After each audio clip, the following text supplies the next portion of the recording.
सुप्रभात।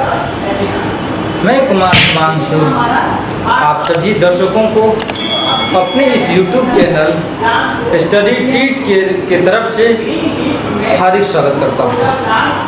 आज मैं फिर आप सभी के समक्ष हिंदी लेकर आया हूँ, जो कि कक्षा 7 का है और किताब का नाम है गुंजन हिंदी पाठमाला। सेम ही बुक है हम लोग का और पार्ट 3 है। इसके पहले हम लोगों ने पार्ट 1 यानी पार्ट 1 और पार्ट 2 का हम लोगों ने अंत किया था। अब हम लोग का पार्ट 3 है। पार्ट 3 में हम लोग का है मिठाई वाला, जिसके शीर्षक कौन है? मिठाई वाला, और जिसके लेखक हैं भगवती चरण वाजपेयी। इसके लेखक कौन है? लेखक कौन है? भगवती प्रसाद वाजपेयी। चलिए इस कहानी को हम लोग समझते हैं। ये कहानी शुरू करने से पहले मैं आपके बुक से अवगत कराता हूँ। यही आपका बुक है और इसी बुक से यह पढ़ाई करवाई जा रही है। चलिए चला जाए। तो मानवीय रिश्तों पर आधारित यह अत्यंत मार्मिक कथा है। अपनी संतान खोने पर मिठाई वाला सब बच्चों में अपने बच्चे देखता है। बच्चे भी उसके पास दौड़े आते हैं। धनी होने पर भी वह मन के सुख चैन और बच्चों से मिलने वाले प्यार के लिए गोलियों में मीठी गोलियां, बांसुरी और खिलौने बेचकर उसकी तोतली बोली का आनंद लेता है। इसकी तोतली बोली का आनंद लेता है। चलिए इस कहानी को शुरू करते हैं। बहुत ही मीठे स्वरों के साथ, स्वर का मतलब हम लोग का जो आवाज निकलता है तो उसी को हम लोग स्वर भी कहते हैं। तो बहुत ही मीठे स्वरों के साथ वह गलियों में घूमता हुआ कहता, बच्चों को बहलाने वाला खिलौने वाला, बच्चों को बहलाने वाला खिलौने वाला। इस अधूरे वाक्य को वह ऐसे विचित्र, मतलब विचित्र का मतलब होता है अजीब, विशेष तरह से, किंतु इतने मधुर ढंग से गाकर कहता है कि सुनने वाले सुनते रह जाते हैं। जो खिलौना वाला है इतने मधुर ढंग से गाता है कि सुनने वाले सुनते रह जाते हैं। उसका स्नेहपूर्ण गान सुनकर निकट के मकानों में हलचल मच जाती है। छोटे छोटे बच्चों को अपने गोद में लिए हुए युवतियां चीखों को उठाकर छज्जों पर से नीचे झांकने लगती हैं। चीखों का मतलब होता है बांस की पतली तीलियों से बना पर्दा। बांस की पतली तीलियों से बना हुआ ये पर्दा को हटाकर, जैसे हम लोग छत के ऊपर का रेलिंग कहते हैं, वो रेलिंग पे आकर अपने बच्चों को गोद में लेकर जो औरतें हैं वो बांसुरी वाले को दिखाने लगती हैं, है ना, झांकने लगती हैं, दिखाने लगती हैं। बच्चों का झुंड उसे घेर लेता है। बांसुरी वाले का जो बच्चों का झुंड होता है वो घेर लेता है ध्वनि सुनने के लिए, उसको देखने के लिए, ठीक है। तब वह खिलौने वाला वहीं कहीं बैठकर खिलौनों की पेटी खोल देता है। तब अपना बीच में कहीं बैठकर जहाँ भीड़ लग जाता है वहाँ अपना पेटी खिलौनों का खोल देता है। बच्चे खिलौने देखकर पुलकित हो उठते। पुलकित हो उठना का मतलब होता है प्रसन्न होना। जो बच्चे हैं खिलौने देखकर खुश हो जाते हैं। वे पैसे लाकर खिलौनों का मोल भाव करने लगते हैं। तो पूछते इसका दाम क्या है और उसका दाम क्या है, मतलब तो तोतली भाषा में वो बोलते हैं बच्चे। तो इसका दाम क्या है, उसका दाम क्या है, ये सब मोल भाव उस खिलौने वाले से बच्चे करने लगते हैं। खिलौने वाला बच्चों को देखता उनकी नन्ही उंगलियों और हथेलियों से पैसा ले लेता और बच्चों को मनपसंद खिलौने उन्हें दे देता। खिलौने लेकर बच्चे उछलने कूदने लगते और तब खिलौना वाला फिर उसी प्रकार गाकर कहता, बच्चों को बहलाने वाला खिलौने वाला, यानी बच्चों को बहलाने वाला खिलौने वाला कहकर ऐसा वो बेचता था मोहल्ले में। कौन? खिलौना वाला। सागर की हिलोरी की भांति उसका वह मादक गान का मतलब होता है कि नशा पैदा करने वाला जो उसका आवाज़ था, मादक गान था। गली भर के मकानों में इस छोर से उस छोर तक लहराता हुआ पहुंचता और खिलौने वाला आगे बढ़ता जाता, यानी आगे बढ़ते जाता और उसका आवाज़ सुनाई देता जाता। राय विजय बहादुर के बच्चे भी एक दिन खिलौने घर लेकर आए। वे दो बच्चे थे, चुन्नू और मुन्नू, जिसका नाम क्या था? चुन्नू और मुन्नू। दोनों अपने हाथी घोड़े लेकर घर भर में उछलने लगते थे। और जो बच्चे की अपनी माँ थी, मदर थी रोहिणी, कुछ देर तक अपना खड़े उनका खेल देखती बैठी रही। जो माँ है अपने बच्चे का खेल देखती रहती थी, इसका, चुन्नू और मुन्नू का। फिर उसने पूछा, बेटा ये खिलौने तुमने कितने में लिए हैं? उसकी माँ पूछती है कि बेटा यह जो खिलौना है तुम कितने में लिए हो? मुन्नू बोला 2 पैसे में। इतना कम दाम सुनकर रोहिणी को बहुत हैरानी हुई। माने जो रोहिणी है वो दोनों बच्चों की माँ है। रोहिणी सोचने लगी कि इतने सस्ते कैसे दे गया है। जरा सी बात अपना ठहरी, रोहिणी अपने काम में लग गई। फिर कभी उसे इस पर विचार करने की आवश्यकता ही भला क्या पड़ती। फिर लग गई अपने काम में और उलझ गई अपने कामों में, तो इस पर से विचार करना छोड़ दी। अब आगे देखिए, 6 महीने बाद नगर भर 2-4 दिनों से एक मुरली वाले के आने का समाचार फैल गया। एक मुरली वाला आ गया, उसका समाचार अपना फैल गया कि मुरली वाला आ रहा है। लोग अपना कहने लगे, भाई वाह, मुरली बजाने में वह एक ही उस्ताद है। मतलब वह जो है मुरली अच्छा बजा रहा है, ठीक है। मुरली बजाकर गाना सुनाकर वह मुरली बेचता है, सो भी 2-2 पैसे में। वह मुरली बेचता है कितने में? 2-2 पैसे में। भला इसमें उसे क्या मिलता होगा? मेहनत भी तो न आती होगी, है ना। उसमें उसको क्या मिलता होगा? जो मेहनत वह लगाया होगा उसका भी पैसा उसको नहीं आता होगा। एक व्यक्ति ने पूछ लिया कि कैसा है वह मुरली वाला, मैंने तो उसे नहीं देखा। उत्तर मिला, उम्र तो उसकी अभी अधिक न होगी, यह 30-32 का होगा। दुबला पतला गोरा युवक है, बीकानेरी रंगीन साफा बांधता है। यानी बीकानेर में जो रंगीन साफा बांधता है तो उसी प्रकार वो भी बांधता है। वही तो नहीं जो पहले खिलौने बेचा करता था, वही होगा। प्रतिदिन इसी प्रकार वह मुरली वाले की चर्चा होती। प्रतिदिन नगर की गली गली में उसका मादक मृदुल स्वर सुनाई पड़ता। मृदुल का मतलब होता है मीठा स्वर सुनाई पड़ता। बच्चों को बहलाने वाला, है ना, मुरलिया वाला, बच्चों को बहलाने वाला मुरलिया वाला वो ऐसे काफ़ी अब बेचने लगा।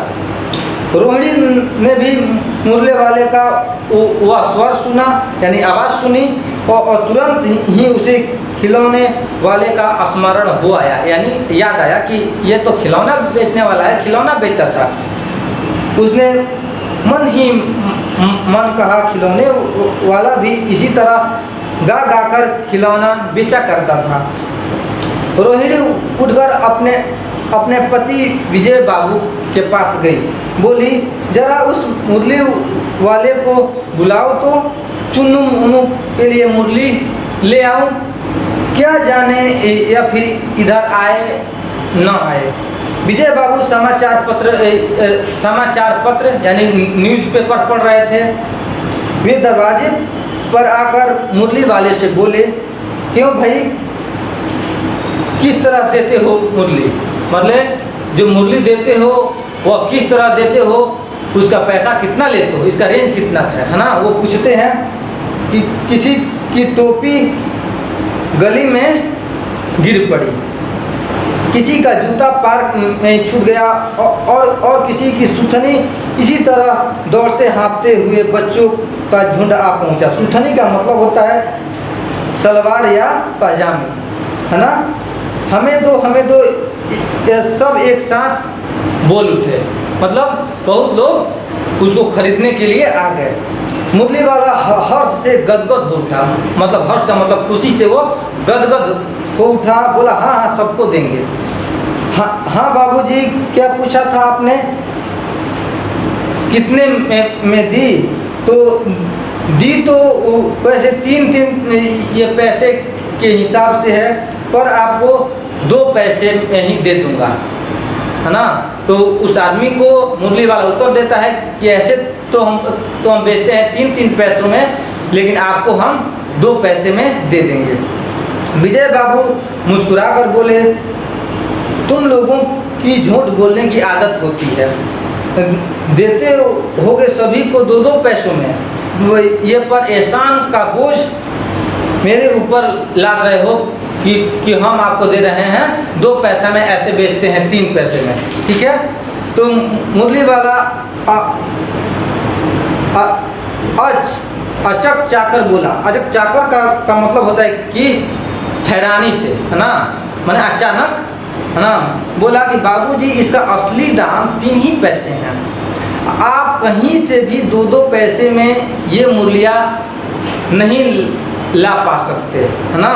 नहीं ये पा सकते। मैंने तो पूरी 1000 बनवाई थी, तब मुझे इस भाव पड़ी है, मतलब मैं ज़्यादा बनवाया था इसीलिए हमको 2 रुपये में अपना पड़ा हुआ है, नहीं तो ऐसे इसका कीमत 3 रुपये है।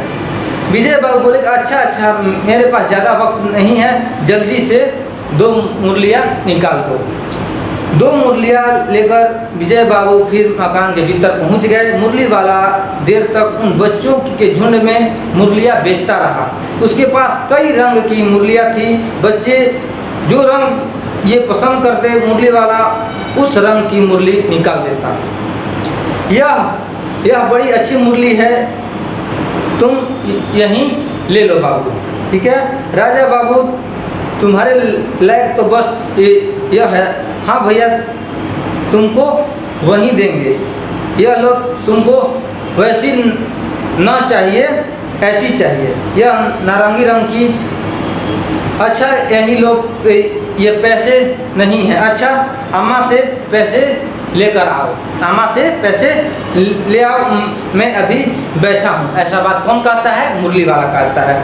तो तुम ले आए पैसे। अच्छा यह लो, तुम्हारे लिए मैंने ये पहले से ही निकाल रखी थी, तो तुमने अम्मा से ठीक तरह से मांगे न होंगे, तुम्हारी माँ के पास पैसे नहीं हैं। अच्छा तुम भी यह लो। अच्छा अब मैं चलता हूँ। ऐसा बात कौन कहता है? मुरली वाला कहता है। तो इस तरह मुरली वाला फिर आगे ये बढ़ जाता है। आगे नंबर है कि आज अपने मकान में बैठी हुई रोहिणी मुरली वाले की सारी बातें सुनती रही। आज भी उसने अनुभव किया, बच्चों के साथ इतने प्यार से बातें करने वाला फेरी वाला पहले कभी नहीं आया। मतलब इसका इतना अच्छा स्वभाव है, इतने अच्छा स्वभाव से वह बोल रहा है कि ऐसा मैंने कभी फेरी वाला को नहीं देखा, इसका इतना अच्छा व्यवहार है। वह सब छिप कर सुन रही थी। कौन? रोहिणी। फिर वह सौदा भी कैसा सस्ता बेचता है, और आदमी कैसा भला जान पड़ता है। समय की बात है, जो बेचारा इस तरह मारा फिरता है, पेट जो न कराए सो थोड़ा। 8 मास बाद यानी 8 महीना बाद सर्दी के दिन थे।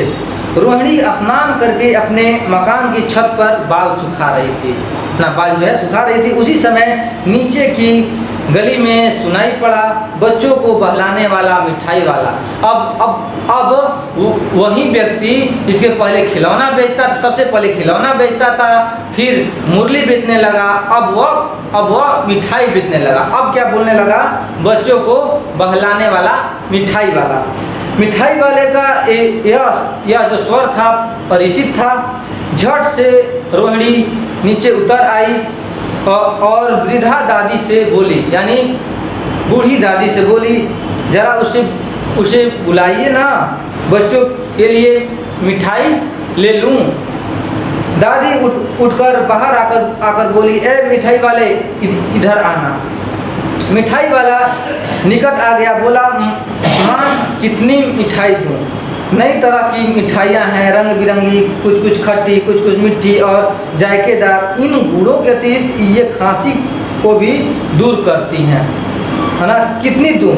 पैसे की 16 देता हूँ, पैसे की 16 देता हूँ, यानी 16 पैसे की मैं यह देता हूँ। दादी बोली, 16 तो बहुत कम होती है, भला 25 तो आप देते, यानी 25 पैसे के तो आप देते। मिठाई वाला बोला, नहीं दादी, अधिक नहीं दे सकता, इतनी भी कैसे देता हूँ, यह अब मैं आपको क्या बताऊँ। खैर मैं अधिक तो न दे सकूँगा, मतलब अधिक पैसे मैं नहीं दे सकूँगा आपको। रोहिणी दादी के पास ही अपना खड़ी थी, बोली, दादी फिर भी काफ़ी सस्ता दे रहा है, 4 पैसे की ले लो, यह रहे पैसे। यानी 4 पैसे की वह मिठाई लेती है रोहिणी। मिठाई वाला मिठाइयाँ गिनने लगा। रोहिणी ने पूछा, भैया ये तुम पहले भी यहाँ आते थे ना? हाँ, तो हाँ, कई बार आ चुका हूँ, उसने कहा। रोहिणी का अनुमान ठीक निकला। अब तो वह उससे और भी कुछ बात पूछने के लिए अधीर हो उठी। उसने पूछा, भैया इन छोटी छोटी चीज़ों को बेचकर तुम्हें क्या मिलता होगा? तब वह बोला, मिलता तो फिर क्या है, यही खाने भर को अपना मिल जाता है, कभी नहीं भी मिलता है, पर हाँ संतोष, धीरज और कभी कभी असीम सुख जरूर मिलता है, और यही मैं चाहता भी हूँ। मतलब छोटी मोटी हमको सुख मिल जाता है और मैं यही चाहता भी हूँ। सो कैसे, वह भी बताओ। मतलब जो रोहिणी है उसके बारे में पूछती है। अब व्यर्थ उन बातों की चर्चा क्यों करूं? उन्हें आप जाने ही दे, उन बातों को सुनकर आपको दुख होगा। मतलब उस बात को आप क्यों पूछ रहे हैं? छोड़िए, जान दीजिए, इससे इनको दुखी होगा। जब इतना बताया है तब और भी बता दो। मैं बहुत उत्सुक हूँ, तुम्हारा हर्जा न होगा। हर्जा न होगा का मतलब होता है कि नुकसान न होगा। अपने बारे में तुम बताओ कि तुम इतने कम पैसे में इतना सामान देते हो, इतना मिठाई देते हो, आखिर तुमको फ़ायदा कैसे होता होगा और तुम खुश कैसे रहते होगे, है ना। मैं और भी मिठाई ले लूँगी, मैं और भी मिठाई ले लूँगी। ये बात कौन कहता है? रोहिणी कहती है। गंभीरता के साथ मिठाई वाले ने कहा, मैं भी अपने नगर का एक प्रतिष्ठित आदमी था, है ना। प्रतिष्ठित का मतलब होता है सम्मानित आदमी था। मकान, व्यवसाय, गाड़ी घोड़े, नौकर चाकर सभी कुछ था। पत्नी थी, छोटे छोटे 2 बच्चे भी थे। मेरा वह सोने का संसार था, सुख संपत्ति थी। बच्चे ऐसे सुंदर थे जैसे सोने के सजीव खिलौने। उनकी अटखेलियों का मतलब होता है उछल कूदना, है ना। उनकी अटखेलियों के मारे घर में कोलाहल मचा रहता था, है ना। कोलाहल का मतलब होता है शोर शराबा मचा रहता था। विधाता की लीला अब कोई नहीं है ना। प्राण निकाले नहीं निकले, मतलब अब कोई नहीं बचा हुआ, इसलिए अपने उस बच्चे की खोज में निकला। वे सब होंगे तो यहीं कहीं, आखिर कहीं न कहीं तो जन्मे ही होंगे। इस तरह के जीवन में कभी कभी अपने उन बच्चों की एक झलक सी मिल जाती है। ऐसा जान पड़ता है जैसे वे इन्हीं में उछल कर हंस खेल रहे हैं। पैसों की जो कमी है थोड़ी ही है, आपकी दया से पैसे काफ़ी है। जो नहीं है इस तरह उसी को पा जाता हूँ, जो नहीं है, जो पैसा नहीं है तो इसी को बेचकर अपना पा लेता हूँ, कमा लेता हूँ। रोहिणी ने अब मिठाई वाले की ओर देखा, उसकी आंखें आंसुओं से तर थी। तभी चुन्नू मुन्नू आकर मिठाई मांगने लगे। उसने दोनों के हाथों में मिठाइयाँ भर दी। कौन? मिठाई वाले ने। रोहिणी ने पैसे दिए तो वह बोला कि अब इस बार ये पैसे नहीं लूँगा, अब इस बार इसका पैसा नहीं लूँगा, रहने दीजिए। नहीं लिया पैसा, पेटी उठाकर वह आगे बढ़ गया और उसकी आवाज़ गूंजने लगी। बच्चों को बहलाने वाला मिठाई वाला, मतलब बच्चों को बहलाने वाला मिठाई वाला ऐसा कह के वह फिर मिठाई बेचने लगता है। यानी यह जो मिठाई वाला है सबसे पहले अपने मधुर स्वर में बांसुरी बेचता है, ये सबसे पहले खिलौना बेचता है, इसके बाद वही खिलौने वाला बांसुरी बेचता है और फिर इसके बाद मिठाई बेचने लगता है। और सब लोग को अपना जान के, अपना बच्चा जान के और अपनी माँ बहन जान के सबको कम पैसे में मिठाई देता था और सबकी सहायता करता था, सबको खुश रखता था और वह भी खुश रहता था। तो इस प्रकार यह जो कहानी है, यह एक कहानी होता हुआ खत्म हुआ। ठीक है, अब इसका जो क्वेश्चन आंसर है आपके तक ये PDF के माध्यम से भेजा जाएगा और रिक्त स्थानों की पूर्ति करना है, ये आप भरिएगा। ठीक है।